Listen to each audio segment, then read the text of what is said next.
अस्सलाम वालेकुम। जी जनाब, कैसे हैं सब दोस्त? उम्मीद है खैरियत से होंगे। अच्छा जनाब, आज हम करने लगे हैं गाड़ी का इंजन बे वॉश। तो मैंने सोचा कि एक वीडियो बना के दोस्तों के साथ भी शेयर कर देते हैं। तो चलें जी, स्टार्ट करते हैं। अच्छा जी, ये है जी हमारे पास सर्फ़ का पानी, सर्फ़ वाला, सादा सर्फ़ वाला पानी है ये। कोई इसमें और केमिकल नहीं मिलाया, सर्फ़ और पानी है। और ये एक ब्रश है मेरे पास, इसके साथ हम इंशाल्लाह ये अपना इंजन जो है ये वॉश करेंगे। तो चलें जी, स्टार्ट करते हैं।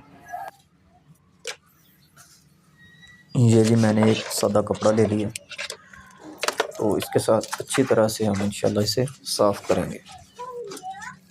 ऐसे, ये देखें, इस तरह से जी अच्छी तरह से हम ये सर्फ़ वाले पानी के साथ अच्छी तरह वॉश करेंगे। ऐसे,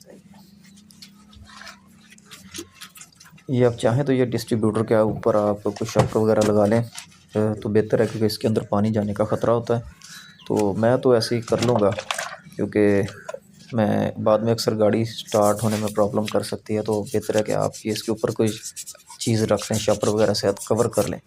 मेरे पास तो वो एयर ब्लोअर है, मैं वो ब्लोअर के साथ इसे हवा लगा के कर लूँगा, और कोई मसला हुआ तो मैं स्टार्ट कर लूँगा गाड़ी को। लेकिन आपके लिए हो सकता है फिर कोई थोड़ा मसला बन जाए, अगर आपके पास वो नहीं है तो बेहतर है कि आप ये इन चीज़ों के ऊपर आप कवर करके बाद में फिर इसे धोएँ। चलें जी, आप वीडियो देखें और मैं इसे अच्छी तरह से वॉश करता हूँ।